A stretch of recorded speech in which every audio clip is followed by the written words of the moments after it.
allow the, quote, removal and detention of anyone who poses a, quote, significant threat to the public health. So what does that mean for coronavirus patients? And would this mean that Democrats want to separate people? I thought they were against that. Karen Lalor is a New York assemblyman. He joins us tonight to assess this.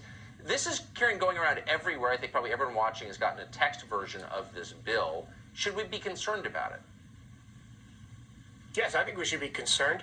Not only has this bill been around for a couple of years, it was just reintroduced in the last couple of days for the 2021 session.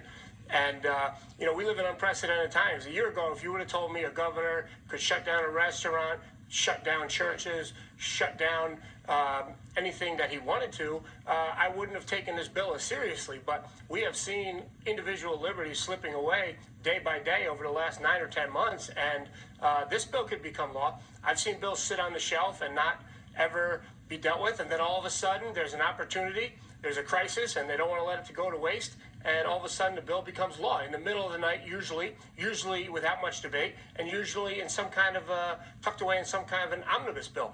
So what we need to do is raise our voices against it so that it doesn't happen. I mean, you're old enough to remember when Democrats were the party of civil liberties. I mean, presumably this being pushed by the left, I can't imagine Republicans pushing this, right?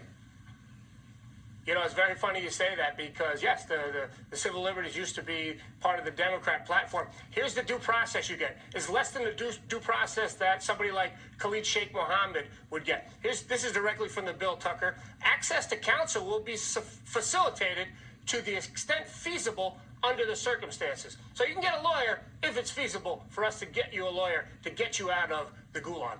That's amazing in the United States of America. That's unbelievable. You served this country in the Marine Corps, I think, in a war zone. Bet you didn't think you'd come back to a country like this. No, that's an excellent point. Thomas Jefferson said the price of freedom is eternal vigilance. We're being eternally vigilant.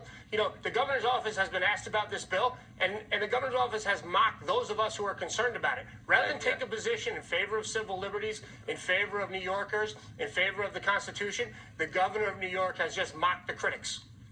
Of course. Karen, great to see you tonight. Thank you for your vigilance. Appreciate it. Thanks, Tucker.